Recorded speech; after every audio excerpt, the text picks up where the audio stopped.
Hola, muy buenas tardes a todos. Muchas gracias por acercaros una tarde de jueves al Círculo de Bellas Artes. Es un placer. Y os vais a acercar a una cuestión tan histórica como actual, como es la construcción de la identidad nacional, y con la que daremos paso a la segunda mesa del Congreso contra Identidad, Diversidad, Alteridad y Diferencia. Esta es la quinta edición que ya hacemos de un congreso organizado por los alumnos de Filosofía Política y Economía, y que creemos que lo hacemos de forma exitosa y en la que nos alegramos un montón por estar aquí. Simplemente, advertencias por el tema del COVID, las que ya todos sabemos, no nos podemos quitar la mascarilla en ningún momento y a la hora de salir, pues intentaremos salir de forma ordenada. Pero más allá de eso, yo creo que ya todos sabemos lo que tenemos que hacer. Antes de pasar al diálogo, que supondrá más o menos algo más de la mitad del tiempo que tome la mesa, quiero presentar a los tres expertos con los que contamos hoy y a quienes agradecemos de todo corazón que hayan podido venir en circunstancias un poco adversas y al mismo tiempo que echamos de menos a Paloma Alarcó y a Estrella Diego, que fueron invitadas, pero que por circunstancias propias no han conseguido venir. Contamos, en primer lugar, con el profesor José Álvarez Junco. José es catedrático emérito de la Universidad Complutense en Historia del Pensamiento y de los Movimientos Políticos y Sociales. También ha sido catedrático en la Universidad de Tufts, en Boston, de la Cátedra Príncipe de Asturias, o director del Centro de Estudios Políticos y Constitucionales. En segundo lugar, nos acompaña Carlos Reyero Hermosilla. Carlos ha sido catedrático de Historia del Arte en la Universidad Pompeu Fabra y antiguo director del Museo de Bellas Artes de Valencia. Y finalmente, agradecemos también la presencia de Tomás Pérez Bejo, que es catedrático del Colegio de México y profesor del Instituto Nacional de Antropología e Historia. Muchas gracias, es todo un placer contar con vosotros, porque sin duda este diálogo nos va a ayudar no tan solo a comprender parte del pasado, del siglo XIX, sino también a ser más conscientes de muchos de los problemas fundamentales que marcan el reloj político y los comportamientos actuales. Son problemas que responden a la identidad de nuestro país y que posiblemente supongan el eterno conflicto de España. A esta idea de nación que es España, a todo relato y romanticismo que la acompaña y que veremos enmarcada en la pintura. Esa es la gracia de nuestra mesa. No será nuestra intención dar una unión nacional o hablar de ella a todos los pueblos que integran a España. No creo que sea algo que podamos conseguir en una tarde de jueves, sino más bien nuestra intención es comprender qué es aquello que estampa nuestra identidad de forma tan callada como estruendosa, nuestra identidad nacional. Esto encuentra buena parte de su creación en el siglo XIX a través de la configuración de entidades y comunidades políticas en naciones. Y es que, a pesar de que a España se le pueda achacar uno de los procesos de construcción nacional más temprano, ¿no?, con la monarquía de los reyes católicos, su andadura a lo largo del siglo XIX marca un caso muy particular frente a otras realidades nacionales. Y tenemos la muestra más clara. La Constitución de 1812, la PEPA, cuando se predispone a dar una definición de qué es aquello que es España, surge una problemática tremenda y pasan a definirla como la nación española es la reunión de todos los españoles de ambos hemisferios. Algo que Tomás Pérez Bejo ya nos advierte que es una tautología, ¿verdad? Pero bueno, a pesar de ser una tautología y un ingenioso parche, es algo que nos va a venir muy bien porque nos va a evidenciar este problema de identidad que va a acompañar a la mesa de hoy. Lo cierto es que este convulso proceso de formulación de la identidad nacional marcará toda una producción cultural que tiene tanta actualidad como actuales son los debates por los símbolos o los nacionalismos en nuestro país. Lo analizaremos a través de uno de los reflejos más interesantes y directos, la pintura de historia. Para ello, queremos empezar preguntando al profesor Álvarez Junco sobre esta revolución de los nacionalismos y, por tanto, esta reformulación de la cultura en términos nacionales. Cuando quiera. Muy bien, muchas gracias. Buenas tardes a todos y gracias por estar aquí y gracias por la invitación. Es un placer estar en una reunión organizada y gestionada por estudiantes alrededor de temas que les interesan de verdad. Está uno muy acostumbrado, después de 50 años siendo profesor, a hablar a estudiantes. pero les aseguro que hay una cosa muy desagradable, es la sensación de que los estudiantes están ahí obligados. Y eso se nota mucho en la cara de la gente, que no están interesados. Y uno al final se da cuenta que solo hay 3 o 4 que de verdad están interesados y al final acaba uno hablando solo para esos. Bueno, hoy tengo la sensación contraria, de que todos están aquí porque quieren y eso es un placer inmenso y se agradece mucho. Reformulación de la cultura en términos nacionales. ¿Por qué? Pues vamos a ver. Me atrevería a decir 2 cosas. Una, que la nación es un término muy antiguo, es un concepto muy antiguo. Los que son antimodernistas, los que son primordialistas, se refieren a textos en los que se habla de nación, pues en la Edad Media e incluso en la Edad Antigua, y es verdad, el término natio viene del latín, del verbo nascere, nacer, es un grupo de gentes que han nacido en un sitio, que hablan una misma lengua porque han nacido en ese sitio, pero eso no tiene nada que ver con la nación moderna. Eso es una visión étnica de la nación. Es un grupo de gentes que tienen unas características culturales comunes. La nación moderna es otra cosa. Es un grupo de gente que tiene unas características culturales comunes o creen tenerlas y que se consideran dueños del territorio en que viven. Es decir, son los soberanos de este territorio. Nosotros somos los que tomamos las decisiones fundamentales sobre este territorio para que esas decisiones sean legítimas. Esa es la nación moderna. Y ese es un principio político que solo puede ocurrir después de las revoluciones liberales, de revoluciones antiabsolutistas. Cuando los revolucionarios se dirigen al rey, perdonen ustedes que estoy diciendo a lo mejor cosas muy elementales que cualquiera de ustedes las sabe de sobra, pero parece que podemos empezar por una formulación de ese tipo. Los revolucionarios le dicen al rey: señor, es que usted no tiene derecho a hacer ciertas cosas, es que usted no es el dueño de este país. Y el rey se queda asombrado y dice: ¿cómo que no soy? ¿Pero qué me dicen ustedes? ¿Quién es el dueño aquí? ¿Quién es el soberano? Y dicen: nosotros. ¿Y qué es eso de nosotros? ¿Quiénes sois vosotros? La nación. Han elaborado un concepto: el pueblo, la nación, la comunidad. En la Edad Media se hubiera dicho el reino, regnum. En inglés se puede decir the people, the commonwealth. The nation, se puede decir también en inglés, se diría un poco menos, pero se puede decir también en inglés. Y esos términos, ¿qué significan? Una comunidad humana que vive en un territorio y que además es dueño de ese territorio, pues representan una revolución en términos de legitimación política. Rousseau lo explica con toda claridad.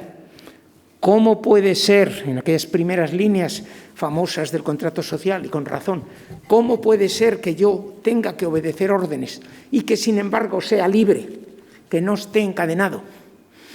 Y Rousseau lo contesta, de nuevo, perdonen por la simplificación, pero Rousseau lo contesta diciendo: es que yo tengo 2 personalidades, la mía individual y la mía colectiva, formo parte de un grupo. Cuando yo individualmente quiero A y el grupo al que pertenezco libremente en votación decide B, yo me tengo que someter a B y no por eso dejo de ser libre, porque la decisión es democrática, lo ha decidido el pueblo, es decir, lo he decidido yo, que formo parte del pueblo, aunque yo individualmente haya decidido lo contrario. Esa es la base. Bien, pues si esta es la base política, comprenderán ustedes que hay una tarea adicional. Si la soberana es la nación, tenemos que construir la nación, tenemos que inventarnos la nación. ¿Quiénes son la nación? La Revolución Francesa empieza con una cosa tan ingenua como Declaración de Derechos del Hombre y del Ciudadano. Bueno, en el hombre tenían razón, porque desde luego la mujer estaba excluida, pero no era el hombre en abstracto, eran los franceses. Los que tenían los derechos eran los franceses, el pueblo francés. Y por tanto hubo que definir a continuación qué es lo francés, qué significa Francia. Y por eso la Constitución de Cádiz, como muy bien has dicho tú, tiene que definir qué es España. Y se encuentra con un problema. Problema típico de las monarquías de esa época, pero especialmente típico de la monarquía española. y es que España, que la quieren definir como nación, no es en absoluto una nación, en sentido moderno, es un imperio que cubre un territorio demasiado grande con muchas culturas, con muchas etnias. Por eso, el problema que existe en el caso español es que para definir la nación hay que pasar del imperio, esa unidad política, esa estructura política complejísima que había regido un Carlos V y que no tenía nada que ver con lo que hoy entendemos por España, o un Felipe II, o los Habsburgo, incluso los Borbones, con territorios americanos, con territorios del Océano Índico, etc. Tienen que pasar de eso a lo que hoy entendemos por España, más o menos, que es la península ibérica menos Portugal. Y eso significa un territorio distinto al de antes, una burocracia distinta. Ya no van a estar el Consejo de Indias y el Consejo de Hacienda, tal, va a haber una cosa que se llama ministerios y un Consejo de Ministros. Eso significa unas fuentes de fiscalización, unas fuentes de financiación distintas. Ya no tenemos el oro que viene de América y la plata y tal, y las rentas que le producen a la corona, al comercio, tal, sino que ahora resulta que hay que inventarse un sistema fiscal moderno, distinto, todo es distinto. Y una de las cosas que es distinta es la definición del sujeto ideal en el que se basan nuestras decisiones. El Estado que hay que inventarse es nuevo, en burocracia, en fiscalidad, en territorio, en todo. Pero es que la nación ideal en la que se basa la legitimidad del Estado también es nueva. Y hay que inventársela. ¿Y cómo se la inventan? A través de la literatura española, a través de la historia de España, y se retrotraen hacia atrás. Y se acuerdan de que Viriato ya luchó por la independencia de España. Pobre Viriato. Si alguien le hubiera preguntado si luchaba por la independencia de España, hubiera tenido que decir mande, porque no hubiera entendido ni la pregunta. Ni sabía lo que era España, por supuesto, ni sabía lo que era el concepto de independencia. El Cid Campeador resulta que también luchaba por España. Los reyes católicos logran la unidad de España. En fin, España se retroproyecta y se inventa una historia de miles de años para llegar a lo que es hoy. Y es lo que básicamente todavía siguen enseñando en cierto modo. Cada vez menos, va siendo más complejo, pero algo de eso siguen enseñando. Es que los españoles somos así, ya lo éramos en tiempos en que luchamos contra los cartagineses y tal. Bueno, bien, lo que usted quiera. Se lo tienen que inventar, la historia. Se tienen que inventar la literatura. Y se tienen que inventar la pintura. Y se tienen que inventar la arquitectura, lo que es la casa española, el estilo español, el mobiliario, la gastronomía casi. Se tienen que inventar, desde luego, incluso ciencias modernas como la antropología física, que se basa en la medición de los cráneos. Se tienen que inventar cuál es el cráneo español. Hay libros muy sesudos basados en investigaciones en miles de cráneos para definir cuál es el cráneo español a finales del siglo XIX. Se tienen que inventar la criminología. Hay libros importantes hechos por gente seria sobre el delincuente español, la manera española de delinquir, que es distinta a la de los demás, por supuesto, porque a los españoles se nos nota todo, hasta en la manera de delinquir. Y, desde luego, la pintura. Y este es el tema que quisiéramos desarrollar aquí hoy. Creo que yo, como introducción, ya me he extendido demasiado, así que les dejo a mis compañeros, si les parece bien. Gracias. Para nada, para nada. Ahora le vamos a preguntar al profesor Pérez Bejo cuál es esta capacidad que tiene la pintura como agente de nacionalización del imaginario.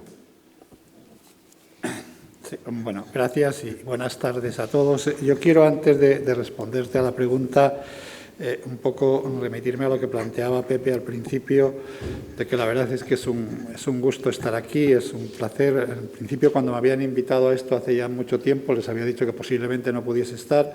La verdad es que siempre me cuesta mucho decir que no cuando es algo organizado por los estudiantes, porque efectivamente, entre tener una clase de estudiantes que parece que están por obligación a tener unos estudiantes que parece que les interesa el tema del que uno quiere hablar, hay una enorme diferencia.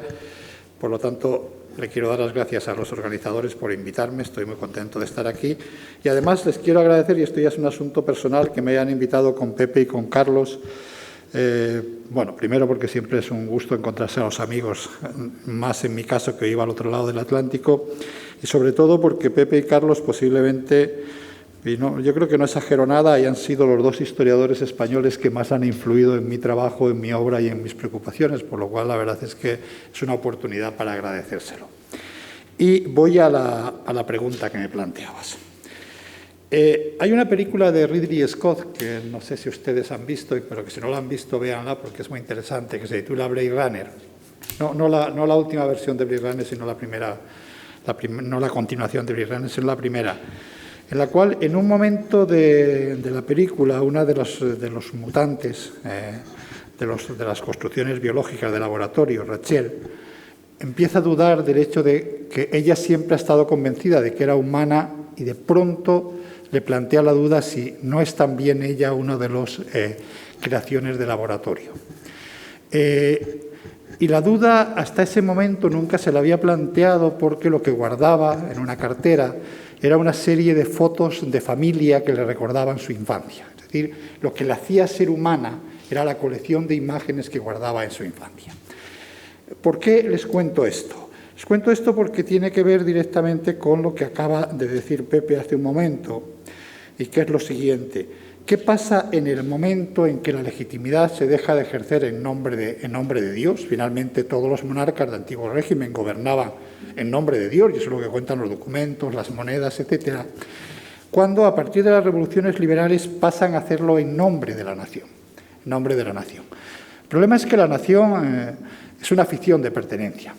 La ficción no es una realidad, sino que la ficción se cree en ella, y por lo tanto hay que construir un relato que nos cuente la existencia de esa nación. Y ese es el papel que va a jugar la pintura de historia a lo largo de todo el siglo XIX, que son simplemente construir imágenes de memoria sobre el pasado de esas comunidades nacionales. Sí, la nación es la fe en un relato, es ese relato el que nos muestra la existencia de esas comunidades que se imaginan a sí mismas como comunidades naturales. Y a eso es a lo que se van a dedicar todos los estados decimonónicos de uno y otro lado del Atlántico. Después voy a poner un poco el ejemplo de México, porque supongo que los ejemplos de España los va a poner Carlos más que yo. Quiero dejarle ese campo para él, pero fundamentalmente lo que hacen es dar imágenes a un relato. Dar imágenes a un relato que tienen, por un lado, la fuerza de las imágenes, pero por otro lado lo que tenemos que ver es que hay dos formas de leer estas pinturas de historias. Una como objetos aislados, como escenas aisladas, y otra como parte de un relato más amplio. Y para no liarme mucho con disquisiciones teóricas, les voy a poner un ejemplo que me parece que es absolutamente obvio y que lo van a entender muy bien. A principios de la década de los 90 del siglo XIX, el Estado mexicano encarga a un pintor, Obregón, un cuadro sobre el sacrificio de Cuauhtémoc. Cuauhtémoc, para todos aquellos ustedes que supongo que son la mayoría, que no sepan quién es el equivalente exacto a Viriato en la mitología nacionalista mexicana. Es el mexicano que lucha contra los españoles y que muere luchando contra los españoles. El gobierno mexicano encarga este cuadro con la finalidad de enviarlo a la Exposición Universal de Chicago. Obregón pinta el cuadro, es enviado a la Exposición Universal de Chicago y se convierte posiblemente en el cuadro de historia más famoso de todo el imaginario mexicano que todavía hoy los niños identifican. Es un cuadro en el cual aparece Cuauhtémoc en el momento en que los españoles le están martirizando, le están quemando los pies, le están sacrificando. Y aquí lo interesante son dos cosas.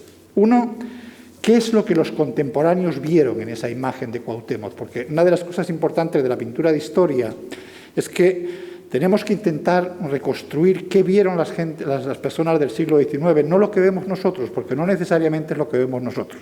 Y para eso tenemos una guía más o menos útil, que es lo que contaron los críticos a lo largo del siglo XIX cuando esos cuadros fueron impuestos.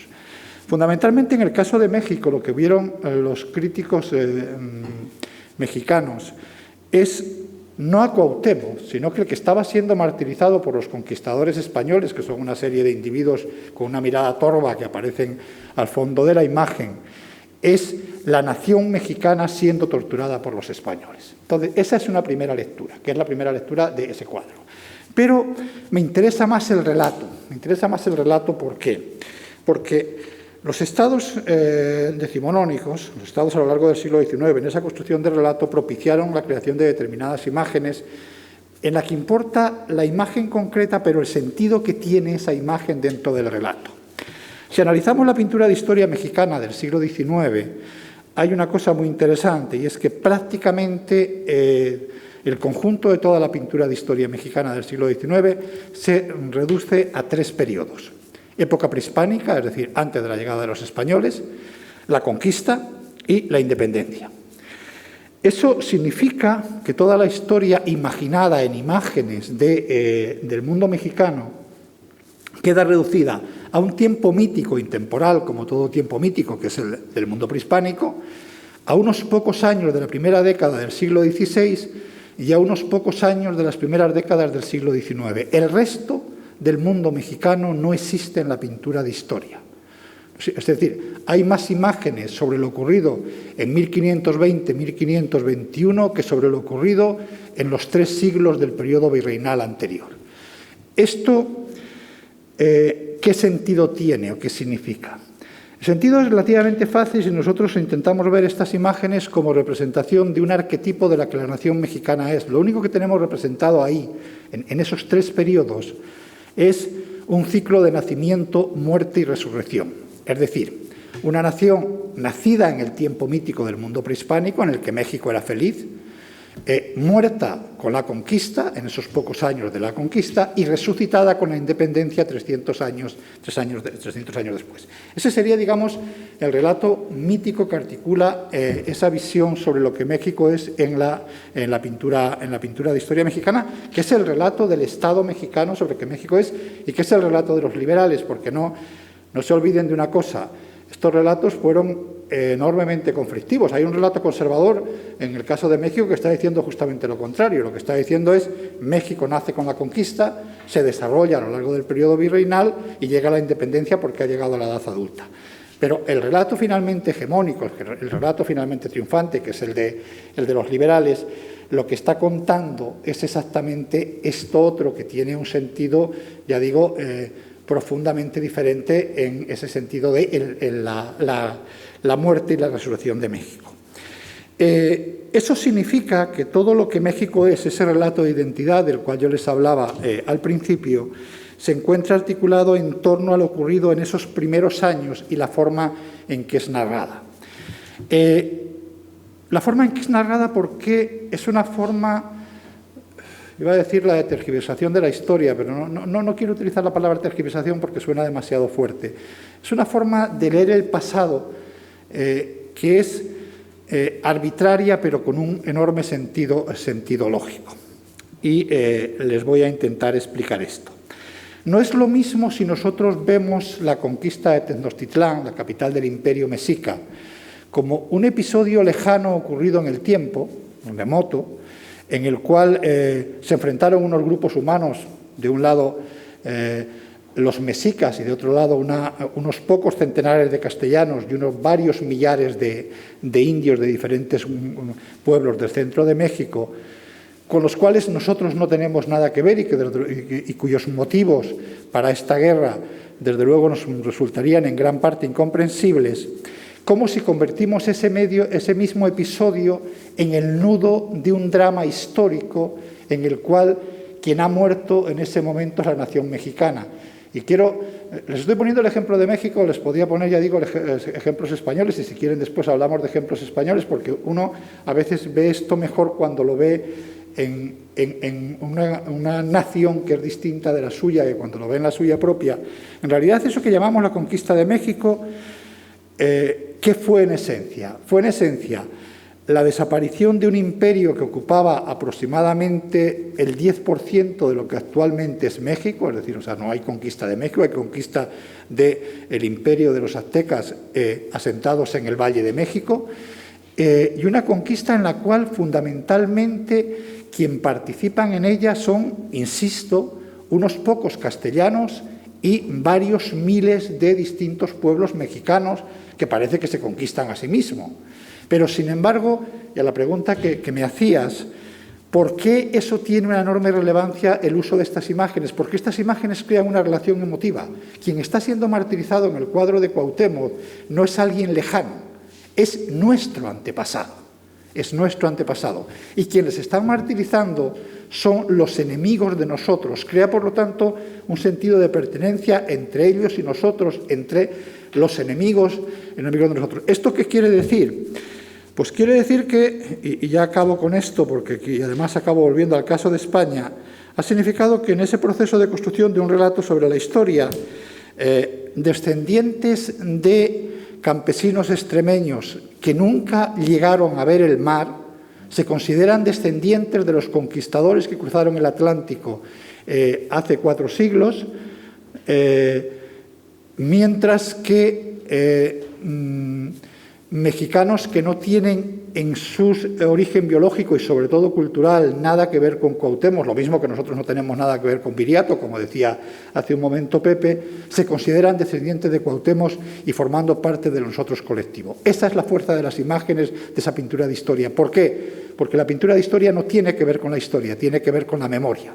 Tiene que ver con la memoria y con la sucesión de imágenes que nos recuerdan un pasado que, insisto, no es que sea un pasado falso.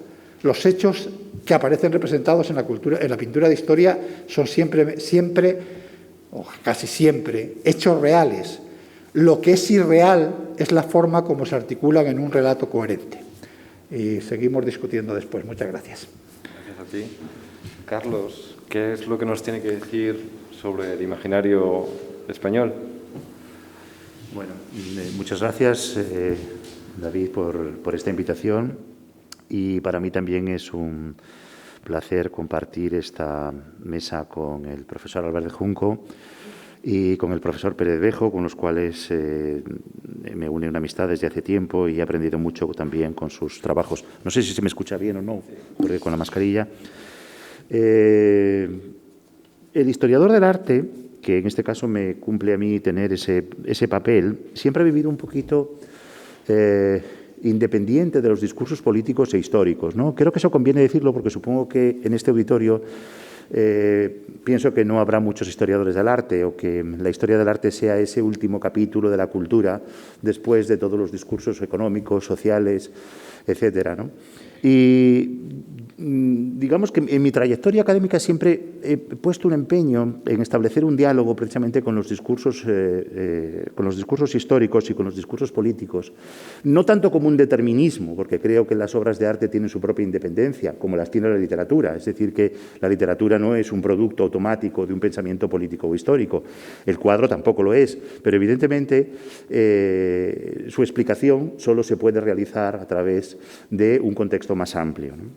Yo aquí tengo que hacer un poco, reivindicar mi papel de historiador del arte, porque digamos que el papel de historiadores o de ideólogos está en otro lugar, ¿no? Y yo quería llamar la atención sobre 4 aspectos como género artístico de la pintura de historia en España, por si sirven de alguna manera para puntualizar algunas de las ideas que se puedan expresar aquí. En primer lugar, yo creo que la historia pintada es un instrumento de legitimación del poder que ha existido siempre. Es decir, yo me empeñé, desde que empecé mi tesis doctoral sobre la pintura de historia, en erradicar ese término nefasto de fenómeno de la pintura de historia como si fuese una cosa exclusiva del siglo XIX. Es decir, a lo largo de toda la historia, de la misma manera que la historia como disciplina existe, pues también existe la representación de asuntos históricos. Y esa representación de asuntos históricos naturalmente genera un tipo de identidad. No quiero decir que tenga que ver con la nación, quiero decir que genera una identidad. Es decir, que la historia del arte se alimenta de asuntos históricos desde siempre, desde que existe como disciplina. Y eso es algo que conviene tener muy presente, porque no es algo que dependa de la existencia de una manera de hacer historia en el XIX solo, sino que existe un determinado género y una práctica artística que se alimenta y que alimenta esa actitud del siglo XIX. La segunda cuestión, un poco derivada de esta, es que lo que llamamos pintura de historia en época moderna, yo arranco de la Ilustración porque creo que el pensamiento y el arte del XIX arrancan del mundo ilustrado, pasa por distintas fases. Es decir, Aquí estamos viendo muchas imágenes de cuadros que son de distintas épocas, ¿no? Hay cuadros de 1888, cuadros de 1864, cuadros pintados en 1812, y todos están dentro de ese discurso nacional. ¿Por qué? Porque al final las reproducciones de esos cuadros se han integrado en un discurso nacional. Pero en origen, esos cuadros tenían una función distinta. A mí eso también me parece muy importante. Es decir, por ejemplo, la pintura de historia en época de la Ilustración es una pintura que trata de legitimar a los reyes a través del esfuerzo, la entrega, el sacrificio, por ejemplo, ¿no? Pelayo, Bamba, Hermenegildo, o grandes servidores como el Gran Capitán, o las dádivas de los emperadores romanos. Es decir, que esa práctica de la pintura de historia en el siglo XVIII, que se puede ver en los cuadros de la Academia de San Fernando, no se puede decir que sea exactamente un discurso nacional, ¿no? Pero ahí están esos temas nacionales que van a servir después, ¿no? Después hay una especie de temas de resistencia que va en el momento de la guerra, ¿no? Cómo el nacionalismo se construye en clave de resistencia, como han comentado mis colegas, ¿no? El tema de Viriato, o temas incluso de historia romana, como el origen de la República Romana, el honor de Lucrecia, la rebelión contra la monarquía. Esos son temas de resistencia, que es una clave del nacionalismo, pero en principio tampoco totalmente no son temas nacionales en sentido estricto. Y luego la corona, por simplificar, en el caso de España, en época de María Cristina y después en época de Isabel II, se preocupó mucho por legitimar la presencia de una mujer en la corona, ¿no? Es decir, hubo un intento de recuperar toda una serie de temas, y eran temas nacionales, sí, eran temas de historia de España, pero ¿hasta qué punto reflejaban la historia de la nación? Bueno, esa es una pregunta, ¿no? Es decir, que el hecho de que la pintura de historia haya cumplido distintas funciones legitimadoras a lo largo del tiempo es determinante para lo que va a significar como visualización de esa nación, ¿no? Luego creo que también es muy importante los modelos extranjeros, es decir, el modelo francés, que es terrible porque, claro, siempre nos obliga a la excepción, que es la cosa más absurda, porque la excepción, como bien sabemos, es Francia y no los demás. Pero los pintores iban al extranjero, iban a Italia, iban a Francia, y en Francia, ¿qué veían? Cómo Luis Felipe había gestionado perfectamente la nacionalización del pasado francés, o mejor que aquí, por lo menos, ¿no? Cómo Versalles, por ejemplo, se convirtió en un ejemplo de la gloria de Francia. ¿Y cómo lo hizo? Pues haciendo las dos grandes galerías de batallas y de cruzadas que reflejaban esa gloria de Francia. Es decir, ese proceso de nacionalización en España, por ejemplo, pues no se produjo con el Escorial, por ejemplo, que se podía haber producido, ¿no? Y el Escorial significó siempre otra cosa. Por lo tanto, todo eso, todos esos sustratos son los que contribuyen a configurar lo que va a significar la pintura de historia como visualización de la nación posteriormente. Luego, otra tercera cuestión, y voy a ver si no me alargo mucho, es que la pintura de historia se enmarca en una política artística que tiene muchas ramificaciones. Es decir, el pintor de historia no actúa al dictado de una política de identidad que esté programada o que esté impuesta, sino que se inserta en un clima estético y cultural. Es decir, es una especie de nacionalismo banal, por utilizar la frase de Billy, ¿no? Es decir, él está ahí y eso es lo normal. No hay una conciencia de ilustrar, sino que cuando van a pintar un cuadro de historia están debatiendo si eligen uno, si eligen otro, si prefieren esta época, si este personaje, si este episodio concreto. Es decir, que hay una especie de clima de libertad. ¿Por qué? Porque viene dado por un sustrato, por una política artística en la que el pintor se inserta, ¿no? Y por eso es tan importante el sistema de enseñanza. Todo poder estatal tiene que controlar la enseñanza, y el sistema de las artes es esencial. Es decir, el sistema de las artes en España es un sistema centralizado, jerarquizado y rígido, donde el pintor tiene necesariamente que seguir un determinado cursus honorum, cuya última fase es la realización de un cuadro de historia. Y el cuadro de historia, ¿por qué es el último? Porque reúne todo. Es decir, el cuadro de historia es como el trabajo de fin de máster o como la tesis doctoral. Es decir, para hacer un gran cuadro de historia hay que saber pintar figura, composición, ropaje, erudición, paisaje, muchas cosas. Entonces, eso forma parte de un sistema de enseñanza que es el que existe y que es común, no, evidentemente no solo a España, sino a todo el mundo occidental. Luego, el Estado se siente también con la responsabilidad de hacer del arte un papel edificante, ¿no? El sentido edificante del arte, la educación. Los museos como educación Hoy tenemos un sentido muy distinto de lo que significa la educación en un museo, ¿no? Pero en la medida que el Estado financia los museos, entiende que esos cuadros tienen que ir a los museos para educar, es decir, es la imagen que educa, ¿no? Esa es una idea que es esencial para la pintura de historia, porque evidentemente un paisaje o una pintura de género, en términos decimonónicos públicos, educa menos. Luego necesita mueblar edificios, porque es decir, hay que sustituir los emblemas del poder por otros nuevos, y esos edificios tienen que tener cuadros de historia, porque es lo propio. Y luego hay un elemento también unido a toda esta cuestión que a mí me parece que me llama mucho la atención y que no me llamó en tiempos, pero que últimamente sí que me llama mucho la atención, que es la conversión de la cultura y del arte dentro de la cultura en ocio, en entretenimiento distinguido de las élites. Realmente ni el arte ni la literatura en algunos casos sí, pero no necesariamente en todos, pero el arte desde luego tenía unas visiones más altas, no era un entretenimiento, no ha sido históricamente un entretenimiento, era una cosa muy seria.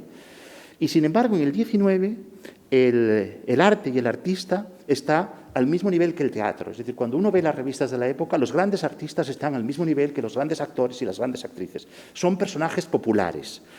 Y eso es muy importante para el fenómeno del papel que ocupa la pintura de historia en ese proceso de identificación. Porque el contexto de exhibición es esencial. ¿Cuál es el lugar de exhibición de la pintura de historia? Las exposiciones nacionales y las exposiciones internacionales. Ahora mismo lo ha contado Perevejo con ese cuadro con destino a Chicago, porque las exposiciones internacionales son el escaparate de la nación al extranjero, porque hoy hay una reafirmación hacia adentro, pero también hacia afuera. Bueno, podría extenderme más con este tema de las exposiciones, pero no quiero alargarme, pero la existencia de esas exposiciones financiadas por el Estado con unos reglamentos rígidos es lo que explica el auge de la pintura de historia. Y también el mito que supone. Es decir, para el que no puede ver los cuadros porque no puede viajar, porque no puede ir a París o que no puede ir a Londres o no puede ir a Madrid, están las reproducciones. ¿Y qué pasa? Las reproducciones de los cuadros de historia permiten desarrollar narración y permiten describir personajes. Un cuadro impresionista es imposible de reproducir en los mismos términos. Es decir, que el sistema de reproducción de imágenes y el sistema de traslación a otros soportes con la pintura de historia es mucho más sencillo. Entonces, eso crea unos mitos y hace, a mí un tema que me interesa, pero que ya no haré, porque claro, no puede hacer todo, por ejemplo, el tema de los tableaux vivants, los espectáculos, el tableau vivant como espectáculo donde se vuelven a recrear esos cuadros de historia. Es decir, que tienen una vida más allá de sí mismos a través de su reproducción. Evidentemente, un paisaje marino no se puede reproducir en un tableau vivant, ¿no? Y luego, en cuarto lugar, que eso ya se ha tocado aquí, lo ha tocado el profesor Perevejo, y a mí me parece muy importante, es la importancia que tienen las emociones en la traslación de los cuadros de historia y en el fenómeno de identidad, ¿no? Tendemos a pensar como científicos, como analistas, como historiadores, a utilizar la razón, los argumentos razonables, la lógica de las cosas. Pero yo cada vez creo más que la política y los sentimientos políticos nacen de impulsos expresivos, emocionales, y desde luego el acercamiento a la pintura de historia es básicamente emocional. En las cartas de los artistas está presente un cuadro que llame la atención, ¿no? Por eso la importancia de las mujeres como portadoras de emociones, los niños, las desgracias, es decir, todo eso es lo que articula la identidad. ¿Por qué? Porque, según los románticos, los sentimientos no tienen historia, cosa que sabemos que la tienen, porque las emociones evidentemente tienen historias, la educación sentimental tiene historia, pero el ser humano del siglo XIX creía que nosotros podíamos sentir lo mismo que, ¿no? Y esa es la clave del éxito de la pintura de historia, ¿no? Ese sentido de convertir, digamos, las emociones en una cuestión más antropológica que puramente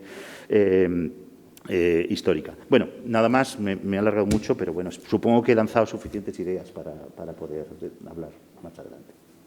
Muchísimas gracias. No sé si hay alguna contestación por parte de alguno de vosotros. ¿No? Si no, podemos, por ejemplo, preguntar. Ha salido de la mesa el tema de las exposiciones nacionales de Bellas Artes y las exposiciones internacionales, que se presentaban como un requisito fundamental, ¿no? Si el autor quería realmente hacer una carrera. Estaba así bajo... La pregunta es la siguiente. ¿hasta qué punto el autor o el artista estaba obligado a participar dentro de estas exposiciones nacionales? Estaba bajo la obligación de hacer pintura de historia, estaba, por tanto, forzado a participar en la construcción pictórica del relato nacional, ¿no? Pérez Bejo dirá que la vida de los pintores de historia estaba controlada por el Estado. ¿Podemos hablar del pintor de historia como un funcionario, por ejemplo? ¿Quién se lanza? Bueno, si quieres, como yo he tocado el tema de la exposición nacional, pues hay varias preguntas en tu pregunta realmente. Los pintores se veían obligados a pintar cuadros de historia primero por el cursus honorum, es decir, que el pintor cuando llegaba a una escuela de Bellas Artes, pues tenía que pintar lo primero dibujo del antiguo, una estatua clásica, dibujo del natural, ropajes, etcétera. Y ya en la propia escuela se veía obligado a hacer un cuadro de historia que le permitía viajar a Roma si ganaba el premio y seguir formándose en Roma. Y el sistema de enseñanza en Roma le obligaba a pintar un cuadro de historia. Las exposiciones, el reglamento de las exposiciones, es decir, las exposiciones tenían un reglamento que lo dictaba el Ministerio de Fomento, daba premios, el mayor premio iba para la pintura de historia. Luego, lo que más llamaba la atención era un cuadro de historia. ¿Por qué? Porque un cuadro de historia llevaba aproximadamente un año de trabajo. Porque, claro, yo me acuerdo que yo vivía en Lavapiés en 24 metros cuadrados y siempre decía, cuando estaba haciendo la tesis, que mi casa era más pequeña que un cuadro de historia. Porque por metros cuadrados es bastante más grande. Es decir, cuesta mucho hacer eso. Es un trabajo de un año entero, por lo menos, después de hacer estudios, bocetos, tal. ¿Y por qué? Porque se iba al premio mayor, porque las primeras medallas se daban a la pintura de historia. Algunos se escapó de ese sistema, por ejemplo, Fortuny. Fortuny se escapó porque optó por una vía comercial que se abría paso entonces con unos marchantes y él se resistió siempre. A pesar de todo, también pintó cuadros de historia por encargo de la Diputación de Barcelona, pero vamos, él no hizo ese cursus honorum. Pero ¿por qué había que ir a eso? Primero por dinero y también por fama, porque las exposiciones son un lugar de distinción. Es decir, en el mundo contemporáneo hay que distinguirse y hay que saber quién es quién. Entonces, el que ganaba la medalla era un pintor que se había consagrado y era de fiar, porque no todo el mundo tenía gusto. Es decir, los nuevos ricos es un fenómeno habitual del siglo XIX. Entonces dice, si este gana medalla, entonces yo hago un cuadro. Es decir, que también actúa como elemento de referencia. Respecto a esa pregunta de si el pintor de historia puede considerarse un funcionario, me has preguntado algo así. La verdad es que muchos sí, tengo que decirlo, porque, vamos a ver, vivir de la pintura en el siglo XIX era muy complicado. Es decir, solo los grandes artistas eran capaces de vivir de su obra. Pero había muchos artistas, muchísimos. Entonces, ¿de qué vivían? Vivían de la enseñanza, es decir, vivían de dar clase, iban trasladándose de unas escuelas a otras, ¿no? Y no es que fuesen funcionarios porque pintaban cuadros de historia, sino porque tener un reconocimiento les permitía después colocarse. Es decir, que la manera de hacerse profesores en las escuelas de Bellas Artes era en relación con el currículum, cosa que tampoco es nada extraña porque los que estamos aquí también hemos vivido algo parecido. O sea que, es decir, en ese sentido sí, en otro sentido, digamos, más concreto, no, porque evidentemente las medallas estaban ahí y cada uno las ganaba o no las ganaba. No sé si he respondido a todo, pero... Sí, totalmente. Si falta algo, yo te... Es que tu pregunta incluía varias, me parece. Sí, no sé si alguno más de ustedes se quiere también lanzar. Sí, perdón. Yo quería añadir algo a lo que dice Carlos, ¿no? Hay un problema, hay un aspecto, no un problema, sino un aspecto del siglo XIX que es la jerarquía de los géneros, es decir, no todos los géneros pictóricos son iguales.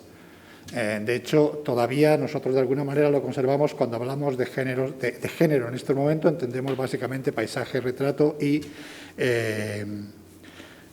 paisaje, retrato y costumbres. Esos formaban parte de los géneros menores y mientras frente a los géneros menores estaban los géneros mayores, y los géneros mayores fundamentalmente eran la pintura de historia, tanto laica como religiosa, y la pintura mitológica. Claro, ya la propia denominación de géneros mayores y menores es una forma de calificación, es decir, cuando alguien está hablando de géneros mayores, está hablando en realidad de algo que en la crítica del siglo XIX es continuo, que es la idea de que hay una pintura con ideas. Los géneros mayores son pintura con ideas, es decir, es una pintura en la cual el verdadero artista solo puede demostrar su valía en cultivando géneros mayores, mientras los géneros menores están reducidos casi a una especie de actividad no artesanal, pero casi, es decir, o sea, son una simple copia de la realidad. Por lo tanto, el artista que quería ser un artista estaba obligado a cultivar géneros mayores, y los géneros mayores, lo único que los compraba era el Estado, es decir, o sea, Carlos acaba de decir que él vivía en un espacio que era más pequeño que una pintura de historia. Ahora, imagínense quién compraba una pintura de historia, no solo por el precio, sino por el espacio que ocupaba. Es una pintura que desde el principio tiene un objetivo, que es pasar a formar parte de las colecciones públicas, sea de un museo o sea de un edificio público.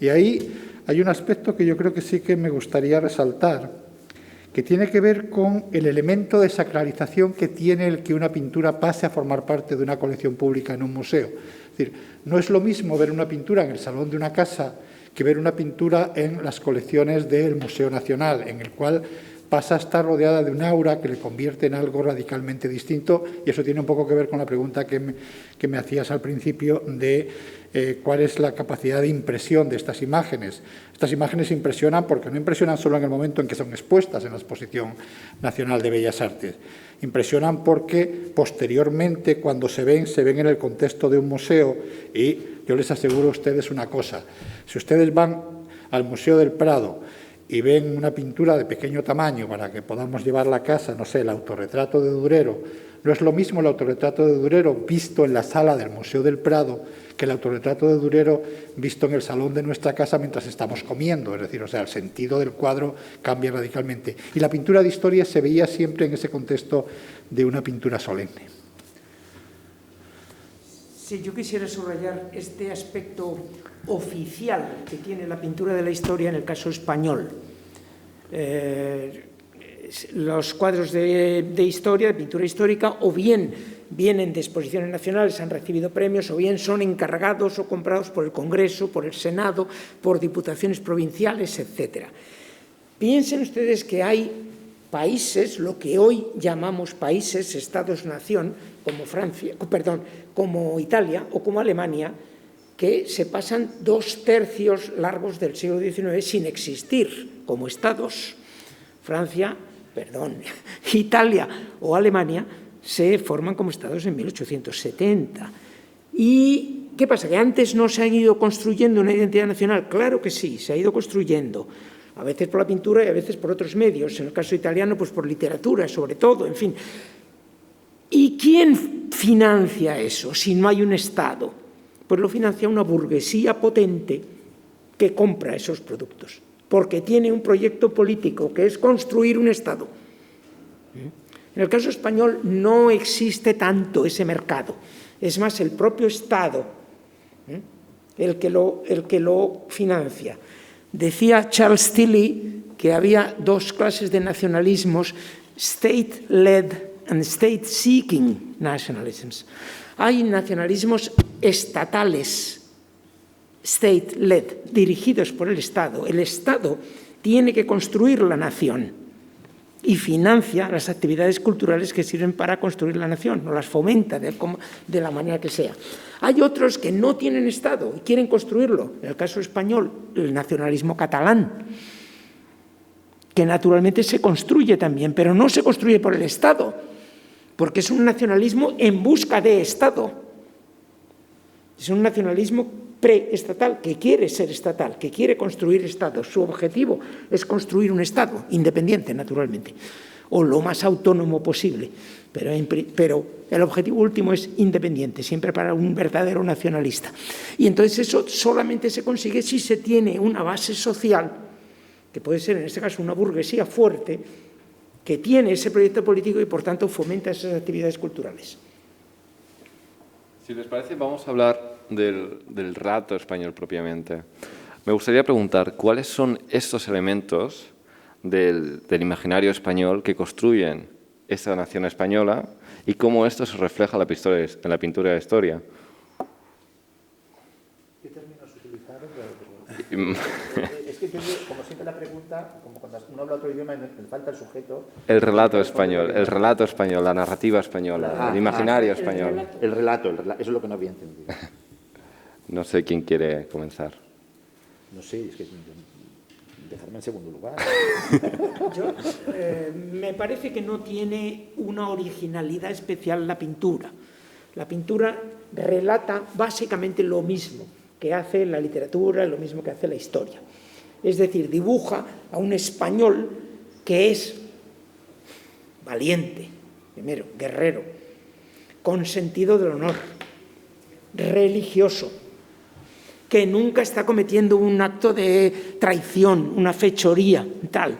Es decir, es una idealización del español como un pueblo orgulloso, noble, independiente, religioso y con alto sentido del honor. Esto es lo que nos cuenta la historia, esto es lo que nos hace la literatura y esto también es lo que responde la pintura, básicamente. Me parece que no tiene una originalidad especial la pintura, aunque naturalmente, como ha dicho antes Carlos Reyero, depende de los momentos. Pues hay momentos en que puede estar al servicio de un objetivo más concreto.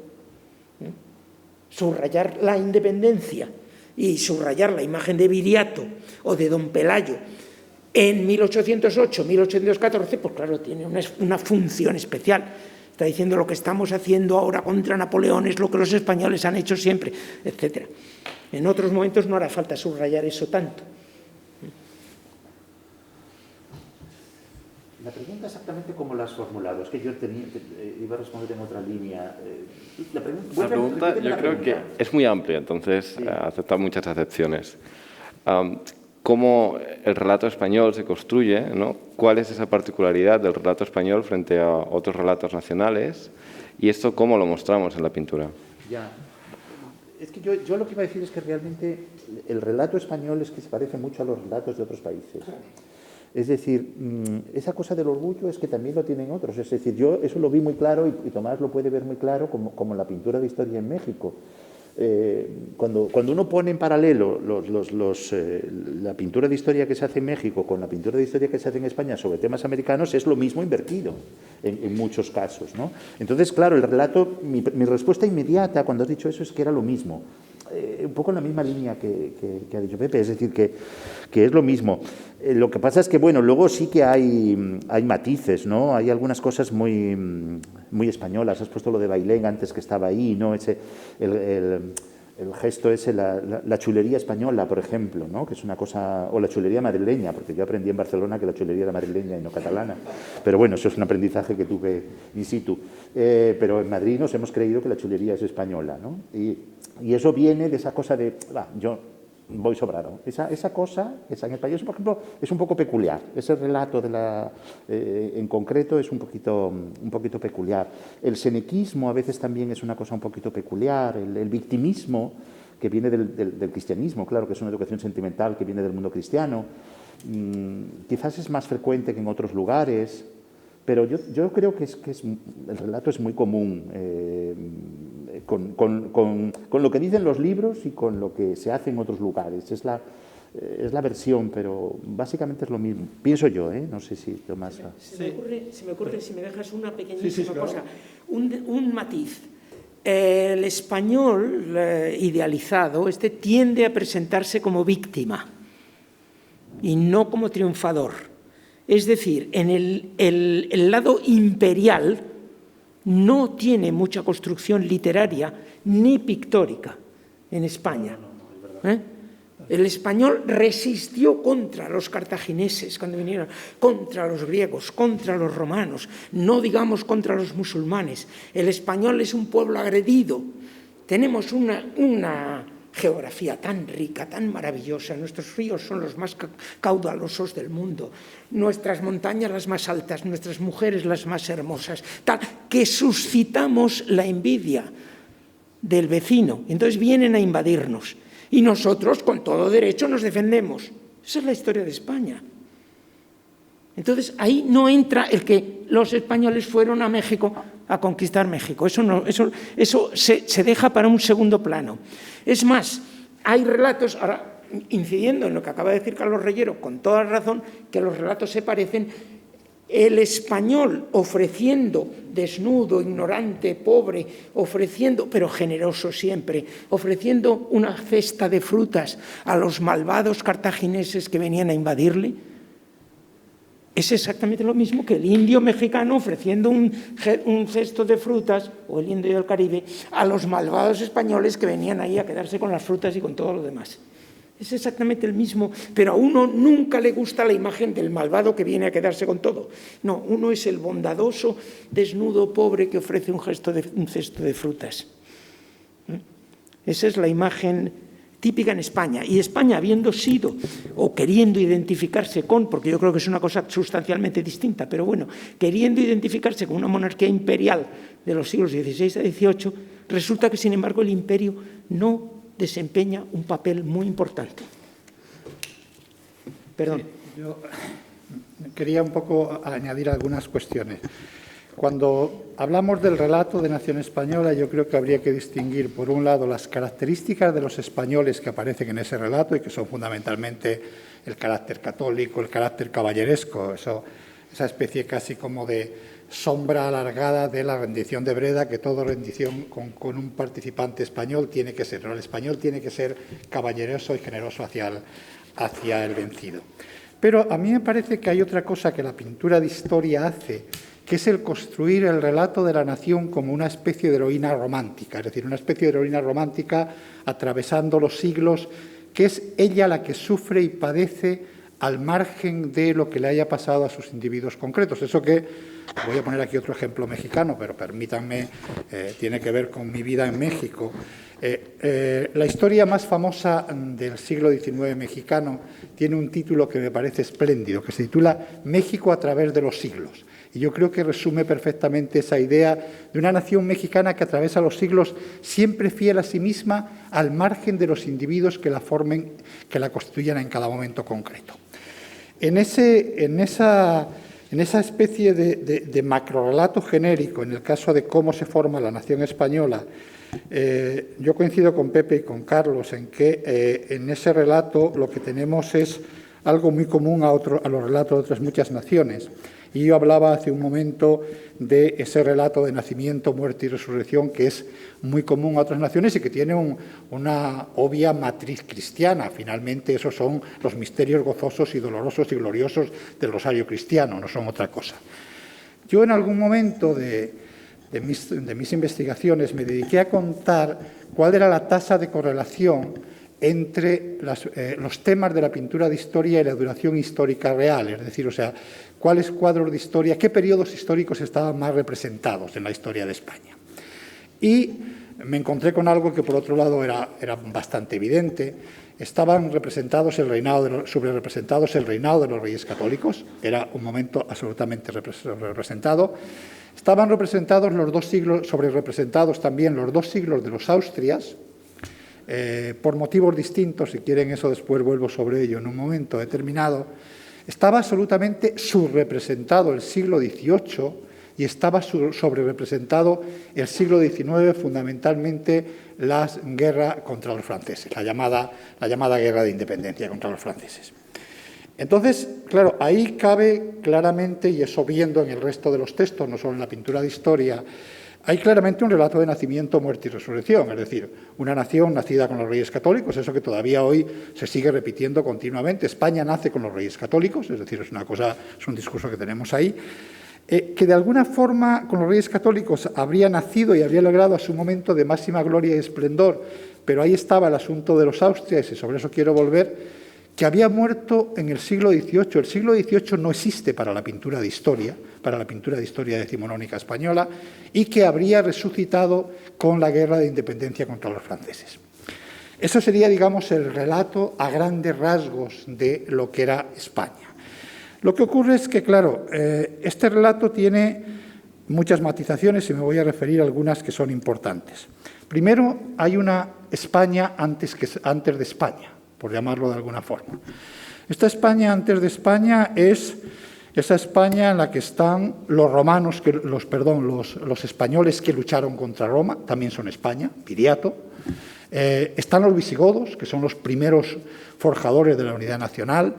Están, por supuesto, los españoles de la Edad Media que habían liberado el territorio nacional del dominio sarraceno, por lo tanto, esos también forman parte de España. Por lo tanto, ese relato no es tan claro porque hay como otra especie de miniciclo de nacimiento, muerte y resurrección que tiene que ver con los visigodos, la llegada de los musulmanes, etc. Y está el asunto, para mí, extremadamente complejo del siglo XVI y el siglo XVII. Siglo XVI y siglo XVII, porque ahí yo creo que coinciden como dos relatos contrapuestos. Por una parte hay uno que tentó a los liberales españoles desde Cádiz.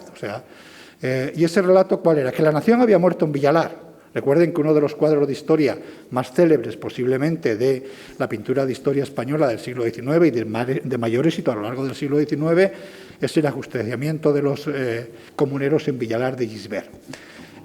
Y, por lo tanto, ese asunto de los Habsburgo quedaba un asunto complejo porque podían representar tanto el momento de mayor gloria de la nación como podían representar también, por otro lado, el momento de su muerte. Y la muerte en Villalar, eso un personaje tan influyente como Castelar lo repite en muchos de sus discursos. Es decir, España muere en Villalar porque a partir de ahí lo que viene es una monarquía extranjera, el absolutismo, etcétera, y resucita el 2 de mayo en Madrid y además queda muy bien porque hay como dos fechas, ¿no? Es decir, hay dos fechas claras.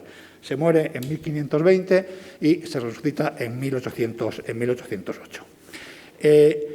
Ese relato no va a ser el finalmente triunfante, es decir, el que va a ser triunfante es el otro. ¿Por qué? Porque la verdad es que la idea de considerar como no españoles los dos siglos imperiales, es decir, el descubrimiento de América, la conquista de América, que eran como las grandes epopeyas de la nación española, resultaba extremadamente complicado, pero que sin embargo de alguna forma va a estar latente ahí y va a estar presente de alguna manera, insisto, en la propia pintura de historia. Digo, a mí el caso del cuadro de Gisbert me parece claro. Ahora, no se olviden ustedes de una cosa, el cuadro de Gisbert es un cuadro que está pintado por Gisbert, que es el pintor de los progresistas, es decir, es fundamentalmente el relato de una parte de los que están construyendo la nación española, pero no es el otro. Pero eso es lo que hace el relato español enormemente rico y enormemente complicado, porque claro, cuando uno dice España nace con los reyes católicos, claro, entonces ¿qué hacemos con los visigodos? Que por otra parte la historia está contando que habían sido los fundadores de la nación.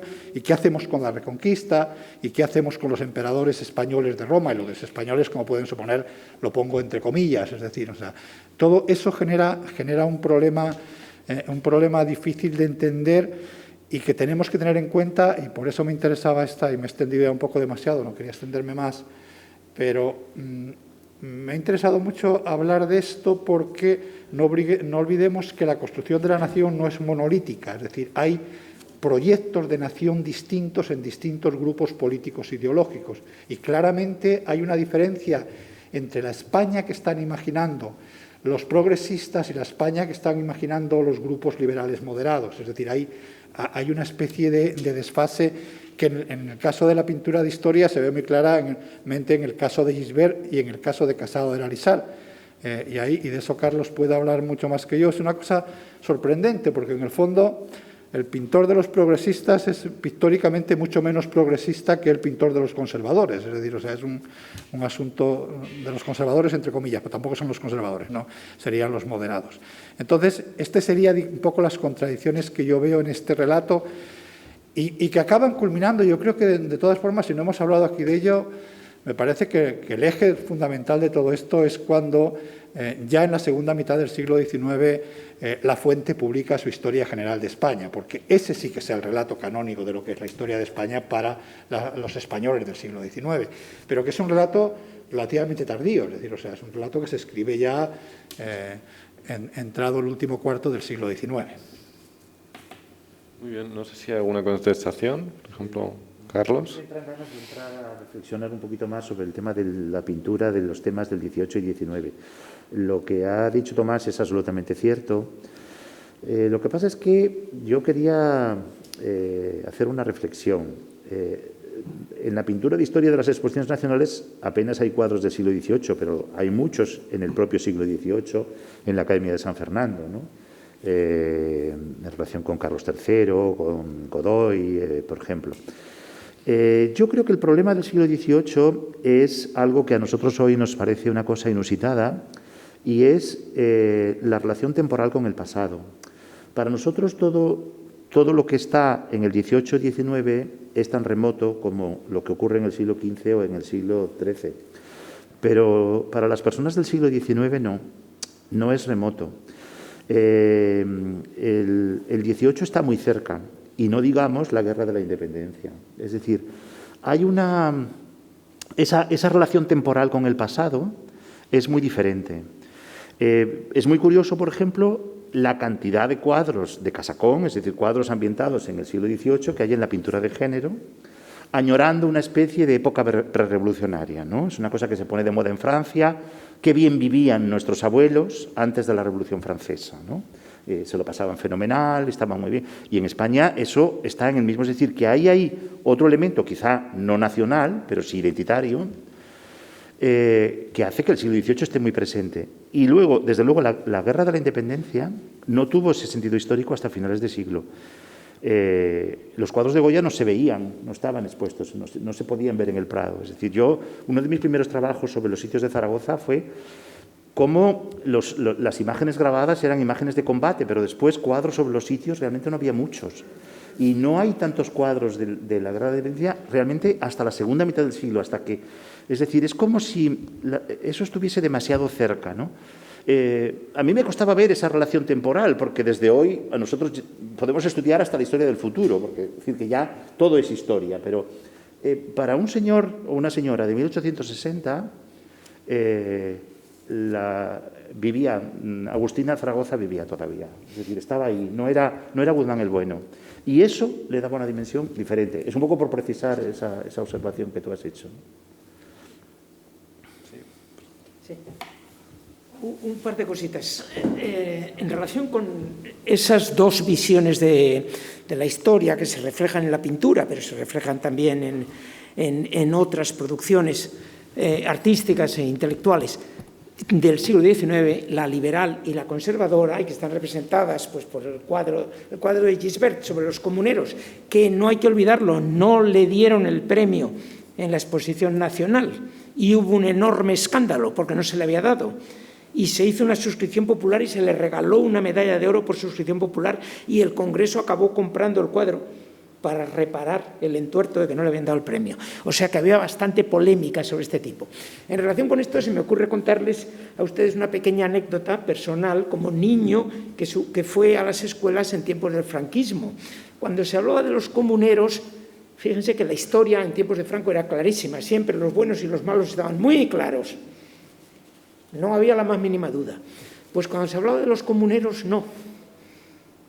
Los comuneros habían sido unos patriotas españoles, castellanos en realidad, para un historiador, pero en aquel momento nos dirían patriotas españoles, que habían reaccionado con toda justicia contra los abusos de Carlos, un emperador extranjero, inexperto, un rey extranjero, inexperto, que luego sería emperador, y que llega y empiezan a nombrar a flamencos, y los flamencos empiezan a abusar de su poder y a llevarse el dinero fuera de España, y entonces las Cortes, con todo derecho, le pararon los pies al rey. En fin, los comuneros en principio tenían razón, pero claro, habían hecho una cosa muy mala, que era rebelarse, y encima no habían comprendido los altos designios de Carlos, que iba a construir el imperio español, nada menos. Los comuneros habían sido un poquito pueblerinos, digamos. Habían visto los intereses castellanos, pero no habían comprendido lo que era la grandeza del imperio español. Así que con los comuneros sí, eran muy buenos, pero chicos, no hagáis lo que hicieron ellos, porque no hay que rebelarse. Con los comuneros nunca sabíamos qué pensar. Eran buenos, pero un poquito cortos de miras. Y el segundo pequeño detalle que quería añadir es que hay un decalage entre la visión interna, la propia imagen que tenemos de nosotros mismos y la que tienen los demás de nosotros desde fuera. Y en el caso español, el siglo XIX es bastante claro. El siglo XIX y del siglo XVIII ya también. El siglo XVIII, no sé si tanto en pintura, pero desde luego en literatura y en historia, se concentran mucho en los visigodos. La esencia española viene de los visigodos. Y se construye el Palacio Real y se ponen en la plaza frente al Palacio Real las estatuas de los reyes españoles y empiezan por Ataulfo, primer rey de España. Ataulfo es un pobre señor que llegó al mando de 200.000 visigodos, llegó hasta Barcelona y se murió. No pisó la península ibérica más allá de 2 meses de su vida, pero bueno, según el siglo XVIII era el primer rey de España. Pues bien, la visión de los españoles es esta. Venimos de los visigodos, somos honorables, somos una gente con sentido de la austeridad y con sentido del deber, somos muy religiosos, etc. La visión desde fuera, en la segunda mitad del XVIII empieza y desde luego en el XIX se despliega, este es un país de flamencos, andalucista, medio oriental. Qué interesante, es un país lleno de bandoleros, con montañas escarpadas, con unos mesones terribles donde no te tienen ni nada que darte de comer, pero qué pasiones tan intensas de este país. Es decir, empieza la visión romántica y andalucista y orientalista de España. Y esto a los españoles no les gusta nada. A las élites españolas que se pueden enterar de que la visión extranjera es esa, no les gusta nada. Los primeros que se enteran son los exiliados políticos, por ejemplo. Se van a Francia como exiliados en 1814 o en 1823 y se ponen a escribir dramas como Martínez de la Rosa y se lo presentan a empresarios franceses a ver si les estrenan los dramas. Y no, y les dicen que no. Y le presenta el segundo y le dice que no. Y ya cuando le presenta el tercero le dice, pero usted no es español, ¿por qué no me escribe una cosa sobre moros luchando? Y Martínez de la Rosa escribe, naturalmente, y la estrena. Es decir, te acaban imponiendo, y el Aben Humeya estaba pensando, y el duque de Rivas escribe el Moro Expósito, etc. Te acaban imponiendo la imagen que los de fuera tienen sobre ti. Cuando a ti esa imagen no te gusta, pero te acabas dando cuenta que es lo único que se vende. No sé si estoy abriendo un tema demasiado grande, el decalaje entre la imagen de los españoles sobre sí mismos y la que los de otros tenían sobre ellos. Y al final, no digamos, a partir de los años 1960, cuando han empezado a venir millones de turistas y los turistas lo que querían eran naturalmente toros y flamenco y tal, se les ha dado toros y flamenco y andalucismo, faltaría más. No hay más que acordarse de Bienvenido Mr. Marshall de Berlanga, un pueblo castellano cuando tiene que recibir a los americanos, ¿qué hacen? Vestirse de andaluces, naturalmente, porque es lo que los americanos esperan. O sea que al final acabas adoptando el papel que los otros esperan de ti. Es probable entonces que a alguno de nosotros nos surja la duda de, siguiendo la metáfora de Pérez Bejo de nacimiento, muerte y resurrección, que ha habido episodios de la historia de España, ¿no?, como el Islam, por ejemplo, que han sido quizá episodios incómodos para la historia de España, pero que al final este decalaje del que habla usted, Álvarez Junco, nos han hecho que al final se conviertan en parte de nuestro relato de cara al exterior, ¿no? Tenemos, por ejemplo, estos motivos moriscos de Fortuny, por ejemplo. ¿Cómo se consigue casar ese relato que va interno, que va precisamente en contra, que pretende no esconder aquellos momentos, digamos, incómodos, porque son momentos incómodos y que no se saben muy bien explicar, frente al relato que surge en el extranjero, que es un relato totalmente contrario del español como lo exótico, el español romantizado, y vamos a Irún y pensamos qué bonito es las mezquitas de Irún, ¿no? ¿Cómo funciona esto? Entrando solo en la pintura de historia, porque, claro, el tema de Fortuny, por ejemplo, es algo diferente, y el tema del orientalismo en la pintura como algo pintoresco es un fenómeno global no específicamente hispano, o no siempre, aunque por supuesto los viajeros extranjeros vienen a España buscando el Oriente, pero bueno, ese es otro tema. En concreto, en la pintura de historia, el tema del Islam es un tema dual, se plantea en términos duales, es decir, yo observé, y creo que hice un trabajo hace mucho tiempo, de que para que un tema de enfrentamiento con el mundo islámico fuese tolerable, había que hacer desaparecer al enemigo. Es decir, el enemigo no está. Es decir, cuando uno ve, pues no sé, la batalla de las Navas de Tolosa o Santiago en Clavijo o cualquiera de los episodios de la Reconquista, entre comillas, no hay sufrimiento, es decir, se prefieren pues la entrega de llaves como en Granada o en Córdoba o en Sevilla, pero realmente no hay una complacencia en la humillación del árabe, ¿no? Incluso, por ejemplo, el tema como del suspiro del moro, más bien lo que hay es una añoranza, es decir, que eso es por una parte. Y luego, la historia más progresista, que en la pintura de historia también está, asume el Islam como una gloria. Me estoy acordando, por ejemplo, de las glorias de España de Garnelo, que es un cuadro de fines del siglo XIX, donde todas las conquistas intelectuales y científicas del Califato de Córdoba están integradas en las glorias de España. En el Paraninfo de la Universidad de Barcelona, uno de los cuadros que ilustran la cultura es el momento del califato. Y desde un punto de vista, no voy a decir andaluz, porque yo creo que sería un anacronismo hablar de identidad andaluza en el siglo XIX, y el señor Robert de Junco me pegaría de esa barbaridad que acabo de decir, pero sí que hay una identidad de ciudad, ¿no? Y entonces en Córdoba, pues las élites cordobesas están muy orgullosas de su pasado islámico. En Sevilla exactamente lo mismo, en Málaga lo mismo. Es decir, que por eso digo que es dual. Es dual.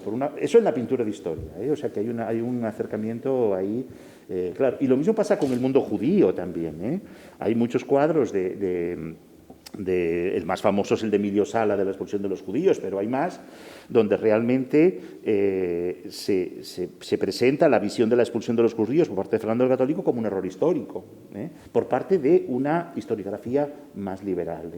Es decir, que sí, o sea, vamos a ver, el invento es tremendo, pero quiero decir que a veces es un poco más complejo. Sí, yo poco asistiendo en esto, me parece, oyendo a Carlos, es que hay una cosa que no parece que cuando estamos contando esto a posteriori todo fue como un bloque muy homogéneo, ¿no? Fue mucho más conflictivo, es decir, o sea, fue una especie de discusión en la cual además sí que jugó un papel importante la mirada exterior, y yo creo que eso sí que lo sacaba Pepe a colación y me parece que es bueno reflexionar un poco más sobre ello. Porque claro, España en el siglo XIX se convierte en un país exótico, es decir, o sea, es uno de los países exóticos de Europa, es decir, o sea, no cruza los Pirineos para ver esa frase francesa de África empieza en los Pirineos. Y empiezan los Pirineos literalmente. A mí me sorprende muchísimo leer, por ejemplo, las memorias de Mérimée. Entonces, lo primero que hace cuando cruza Irún es que encuentra un tablado de flamenco, ¿no? Y decir, la verdad es que uno dice, coño, ¿de dónde se sacó el tablado de flamenco? ¿No? Es decir, o sea, pero eso funciona, y lo que pasa es que eso tiene una enorme ambigüedad, porque, por ejemplo, porque sí que hay una clara maurofilia en la cultura europea, sobre todo de la segunda mitad del siglo XIX, y eso de alguna manera también es asumido por la pintura de historia española, que acaba dando una visión muy caballeresca del mundo musulmán. Yo creo que el ejemplo quizás más característico es una obra, además una obra clave, pues una obra encargada por el Senado, que es la rendición de Granada, que es un acto de caballerosidad absoluta, ¿no? Es decir, o sea, uno está ahí, ¿no? Es decir, o sea, es una especie de enorme tramoya de teatro. Ahora, yo no sé si es sobre este cuadro o sobre otro, por eso digo que el asunto a veces es muy complicado, sobre el que Murguía, y me acabo de acordar porque es una crítica muy interesante. Murguía era el marido de Rosalía de Castro, un crítico de arte relativamente conocido en la época. Escribe una cosa que es genial, porque es el suspiro del moro, es sobre el suspiro del moro, porque dice, Y en ese momento los degenerados hijos de Mahoma abandonan la península para nunca más volver. Es decir, que toda la maurofilia que había por un lado, en el caso de Murguía, dice, bueno, sí, pero esto no dejaban de ser unos moros degenerados, ¿no? Es decir, o sea, qué bien que finalmente logramos echarlos del país. Entonces, lo que quiero decir con esto es que los discursos no siempre son lineales, es decir, o sea, son discursos más complicados en el cual, insisto, hay un conflicto ideológico. No todo el mundo pensaba lo mismo que sobre lo que era España. Es decir, todos estaban convencidos de que España era una realidad natural, eterna, intemporal, pero la esencia de esa España era muy conflictiva. Y se pone de manifiesto, yo creo que, como decía Carlos hace un momento, en el asunto de los judíos. El asunto de los judíos a mí me parece que es un asunto, la expulsión de los judíos es uno de los asuntos más llamativos de la pintura de historia española, porque quizás los dos cuadros más famosos sobre los judíos, que son por un lado la expulsión, el momento en el cual interviene Torquemada y arroja un crucifijo, que es uno de los cuadros quizás más conocidos, y el que representa un pogrom medieval en la ciudad de Toledo, son cuadros claramente filojudíos, es decir, los que estaban equivocados fueron los que los expulsaron. Es decir, entonces, eso, bueno, desde luego yo creo que para determinados sectores del liberalismo español eso era muy claro. La expulsión de los judíos había sido un error. Había sido un error en el cual la nación tenía que lamentarse y no cabía una visión victoriosa o gloriosa sobre algo que había sido un error que la nación española había cometido, sobre todo porque además recuerden que muy poco tiempo después, bueno, no poco tiempo después, contemporáneo, cuando Prim, la guerra de África, descubre las comunidades sefardíes en el norte de África y dice, estos son españoles, es decir, o sea, estos han sido expulsados pero son españoles. Quiero precisar una cosa que me venía a la mente con lo que has dicho, y es la estrategia del pintoresquismo como superioridad, ¿no? Es decir, los musulmanes no tienen historia. En ese cuadro, ese cuadro es la evidencia. Es decir, es mucho más bonito la parte izquierda del cuadro, donde está Boabdil, el caballo, los personajes. Es decir, cuando nosotros vemos ese cuadro, miramos a la izquierda.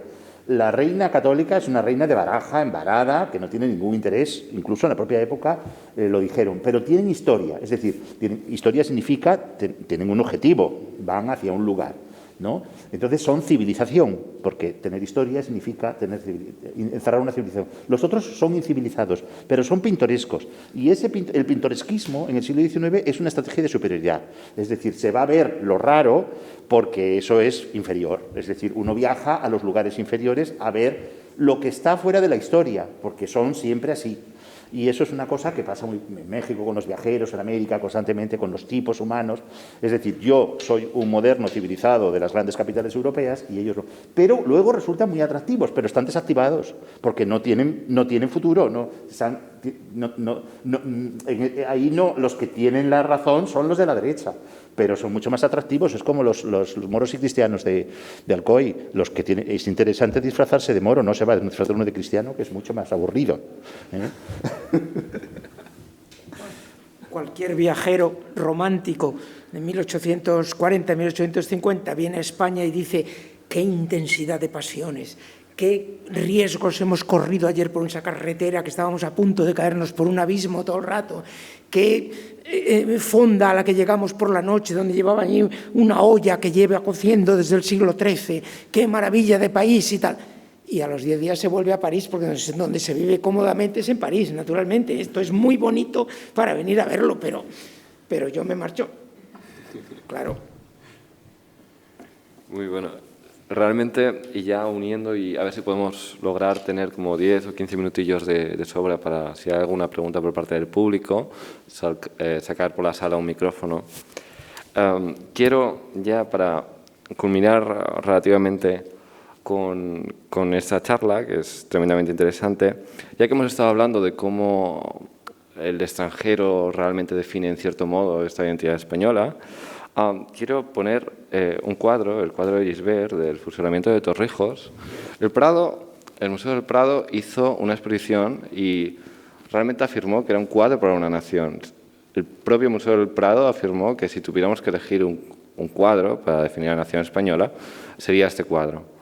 Entonces, como forma de concluir relativamente, me gustaría que echáramos unos pensamientos sobre este cuadro. ¿Qué tiene este cuadro? ¿No? Vemos a un señor pelirrojo, por ejemplo. ¿Qué tiene este cuadro que define a España? A mí me escribisteis pensando que ahora elegiría, creo que no elegí esta. Sí, la elegiste. ¿Sí? ¿Qué es lo que tiene de español este cuadro? Bueno, no sé, el victimismo para empezar, o sea, que la idea del victimismo y al propio tiempo la dignidad, la soberbia, ¿no? Es decir, los señores van impecables absolutamente, aunque los van a fusilar. Incluso los fusilados no tienen ni una gota de sangre. Ni una gota de sangre, claro, no son figuras celestiales, es decir, caminan a la gloria como los mártires, ¿no? Probablemente, yo creo que te di varias opciones, pero probablemente, bueno, este a lo mejor pues fue uno. También influye el hecho de que sea un encargo, ¿no? Es decir, que hay una, en este caso sí que se debe a una política estatal consciente, es decir, pinte usted este cuadro, ¿no? Es una historia relativamente próxima, es decir, es un asunto que ocurre en el siglo XIX y que forma parte, por lo tanto, de los liberales del XIX, son sus antepasados, ¿no? Son sus propias víctimas también. Pero es muy difícil decir que realmente este sea el cuadro más importante. Es decir, yo creo que en aquel correo sí había distintas alternativas, ¿no? Es difícil, no sé, a lo mejor a vosotros os ocurre algún otro motivo más por el cual. Yo lo pondría en relación con el cuadro de la ejecución de Padilla, Bravo y Maldonado, ¿no? Están también muy dignos los tres. ¿Y quién está muriendo ahí? Está muriendo España, está muriendo la libertad de España. Es decir, un tirano, en este caso Fernando VII, está matando a los españoles que defienden la libertad. Una pequeña apéndice. Esto es una pintura. ¿Son ellos la nación? ¿Perdón? ¿Son ellos la nación? Sí, la nación idealizada. Es decir, España, en la versión idealizada de los liberales del siglo XIX, España era un país libre por su forma de ser.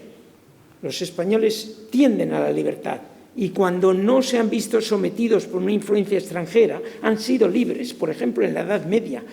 En la Edad Media, en España, algún republicano del siglo XIX diría es que ni siquiera había monarquía. Otros llegan a decir la monarquía era electiva, elegida por las Cortes, completamente falso. Nunca hubo ningún caso de estos.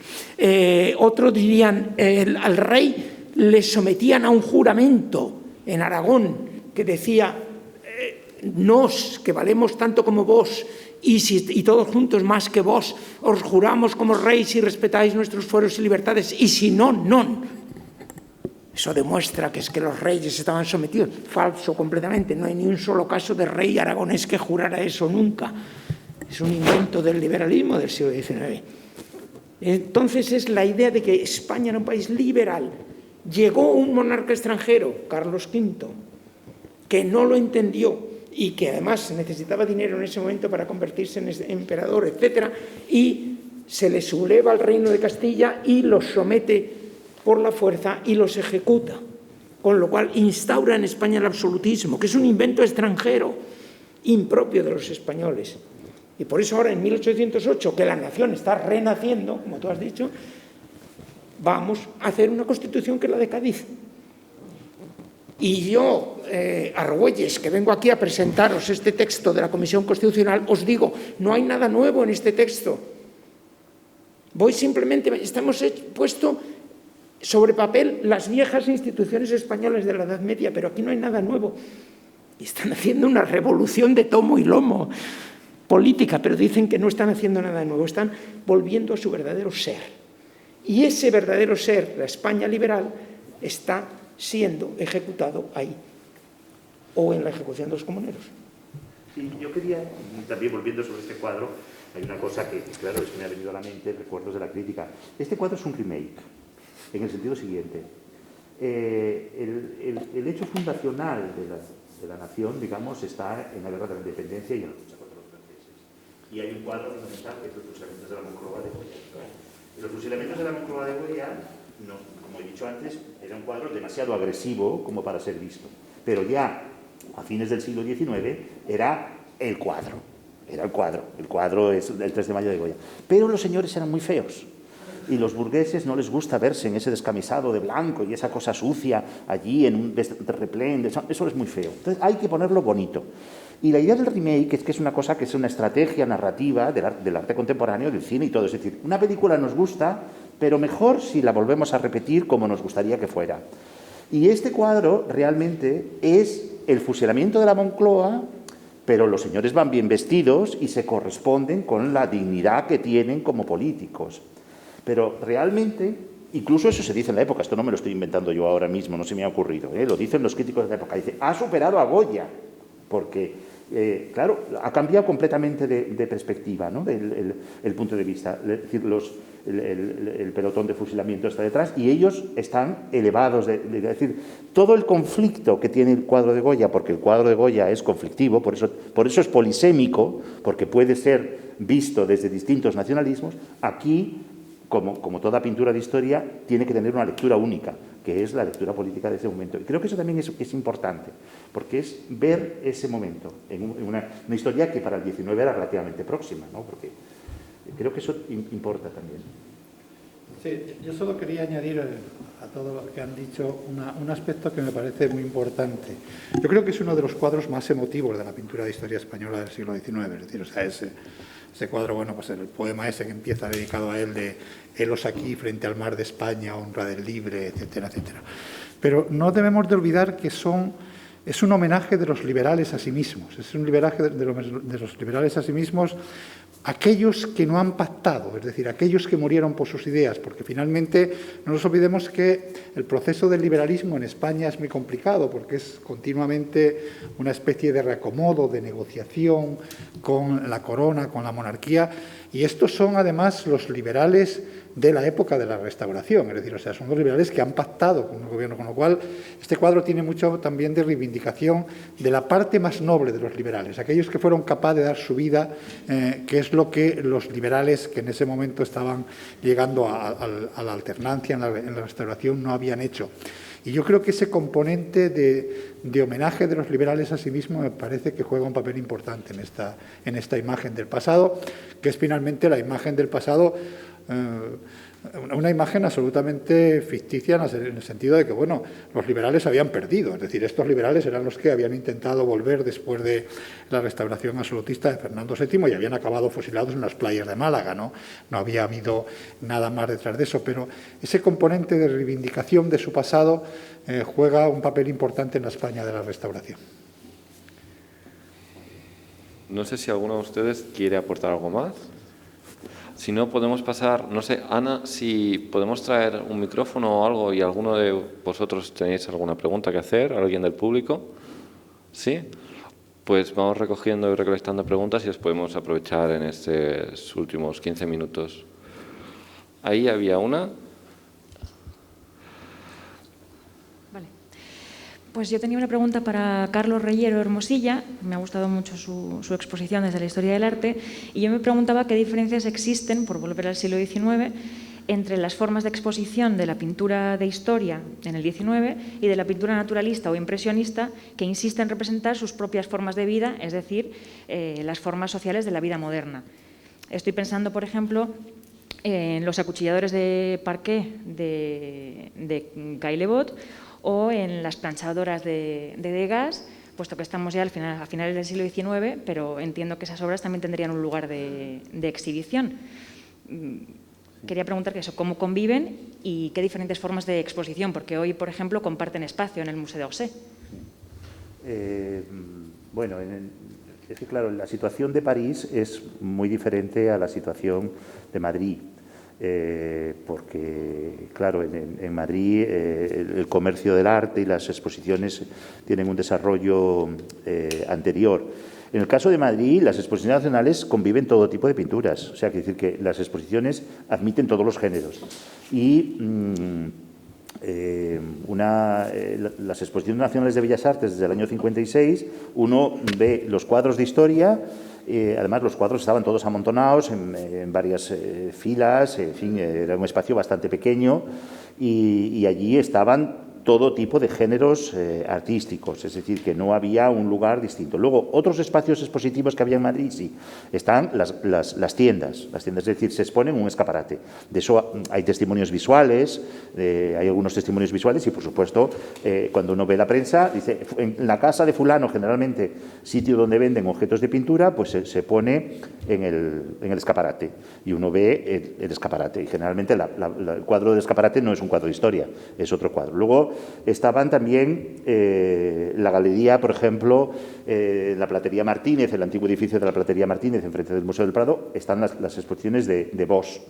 Bosch es un señor que tiene cuadros y los expone, y allí no hay cuadros de historia, allí hay cuadros que se hacen para comercio.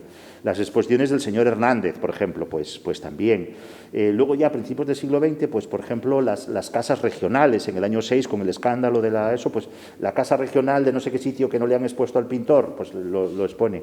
Eso en el caso de Madrid, donde los establecimientos particulares de exposición se van desarrollando de manera más lenta. En el caso de Francia, ahora mismo no recuerdo si el cuadro de Caillebotte fue a un salón, a lo mejor fue a un salón, porque los salones franceses, es decir, la Galería Nadar, que es donde expusieron los impresionistas, que es una galería de arte de un fotógrafo, y donde está ligada al mundo moderno, sí, es distinta de los salones oficiales, pero en París es que no solo estaba el salón oficial, sino estaba el salón de los independientes, el salón de otoño, es decir, que el clima, digamos, artístico francés permitía muchos tipos de exposiciones, ¿no? Y de hecho la pintura de historia, por ejemplo, empieza a decaer en Francia mucho antes. De hecho, el caso en el año 89, cuando va todo el arsenal de pinturas españolas a la Exposición Universal, resulta que premian a un cuadro que es La visita de hospital de Jiménez Aranda, porque ven aquello y dicen, ¿pero qué están haciendo en España? Por Dios, esto ya está muy pasado. Es decir, que ya ese tipo de pintura decae. En resumen, que en España coexisten en las exposiciones nacionales todo tipo de pinturas y que poco a poco, cuando van apareciendo personas con interés comercial, pues van exponiendo ese tipo de pinturas de carácter anecdótico. Sí. No sé si hay alguna pregunta más por parte del público. ¿Sí?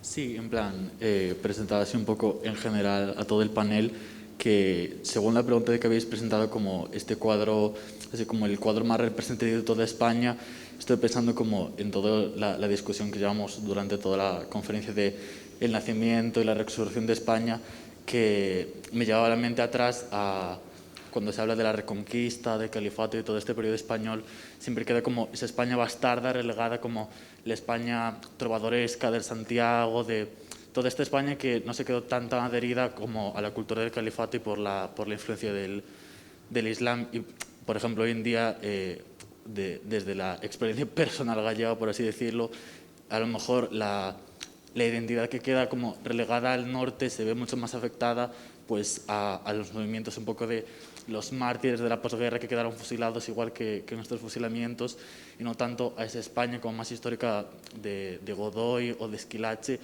Y lo otro que os presentaba, que era al final como desde un sentido más social e identitario, que es lo que acabó provocando que España se acabase como adheriendo más a esta idea como de los orientalismos y del califato y todo a este lado como más andaluz de la propia España, y no aprovechó toda esta cultura trovadoresca del Pelayo, del Cid, que al final era como una historia como mucho más mística y celta, que sí podía apelar a este sentimiento como de la España vista desde fuera, que podía interesar a otros países, pero que al final que no fue aprovechada en ese sentido, que obviamente hoy en día pensamos como en esta España vista desde fuera del torero y del flamenco, pero no de la España celta, y que sobrevivió, entre comillas, a la Reconquista. Y era un poco en este sentido que si fue más una cuestión del interés exterior, de que a lo mejor el panorama internacional reclamaba esa España más oriental y musulmana, o si fue algo que fue más venido desde dentro, que fue la propia Hispania que quedó tras la Reconquista la que decidió relegar un poco esa identidad pasada al momento del pasado y no reaprovecharla. Quien quiera. Bueno, si quieren empiezo yo. No, es La verdad es que lo que planteas es más complicado, ¿no? Primero, lo de que este es el cuadro más representativo, parece que el que lo ha decidido es Carlos, entonces, por lo tanto, pregúntenle a él, ¿no? Es decir, o sea, perdona la generación del tuit, que hay que decir una cosa porque solo hay que hablarlo en 3 minutos. Y entonces no hay matices. Y ahora mismo ni me acordaba que yo había elegido ese cuadro. No, perdón por la interrupción.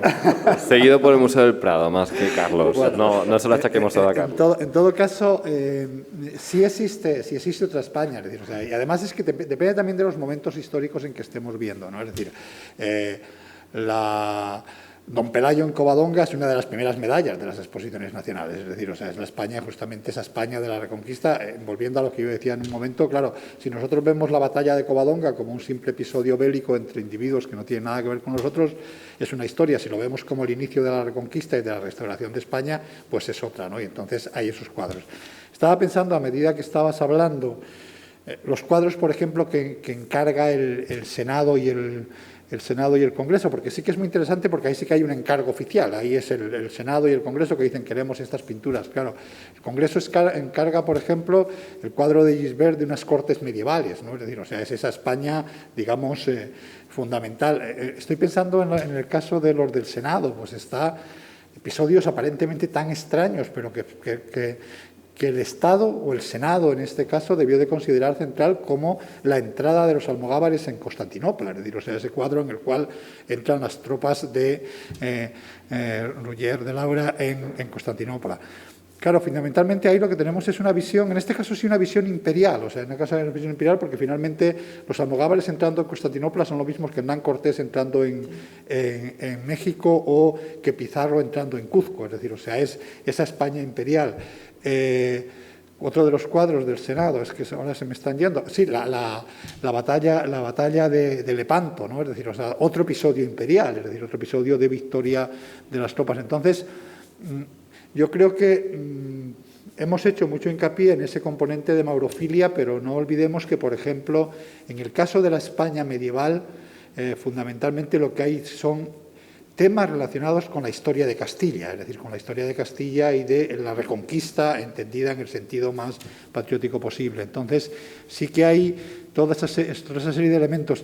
Hay una cosa en lo que decías que a mí sí me ha parecido sorprendente, es la ausencia de referencias, por ejemplo, al descubrimiento de la tumba de Santiago, que finalmente jugaba un papel central en una cierta mitología española, pero no hay que olvidarnos de una cosa, que la pintura de historia es muy historicista, es decir, o sea, solo considera digno de representarse en una pintura aquellos hechos que están científicamente probados. Es decir, entonces la historia del descubrimiento de la tumba de Santiago era una historia que formaba parte de la leyenda más que de la historia. Es decir, es cierto que hay un cuadro, por ejemplo, sobre la batalla de Clavijo, con Santiago Matamoros apareciendo en el cielo, ¿no? Pero prefiere en general hechos históricos probados con documentos, ¿no? Y entonces, pues Santiago no aparece, aparte de que, bueno, el mito de Santiago es un mito que yo creo que había ido perdiendo fuerza ya para el siglo XIX, ¿no? Es decir, es un mito sobre todo de la España imperial, que yo ahí coincido con Pepe, considerar que la monarquía católica es lo mismo que el Estado-Nación español exige un cierto nivel de delirio histórico.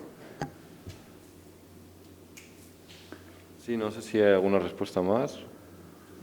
No, si no, solamente nos quedan alrededor de unos 5 minutillos antes de poder concluir y dar paso a que, bueno, pues a airear toda la sala y demás para la mesa siguiente.